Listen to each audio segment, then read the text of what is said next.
Folks, this is Matt with Commercial Roofs of Texas. Up here doing an inspection. The customer has a modified bitumen roof on a strip center, so they've got leaks.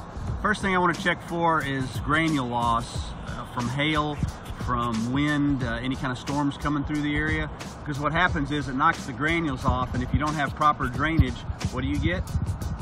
You get ponding. So if I can come up here and build a sandcastle out of the loose granules, that means it's not draining correctly.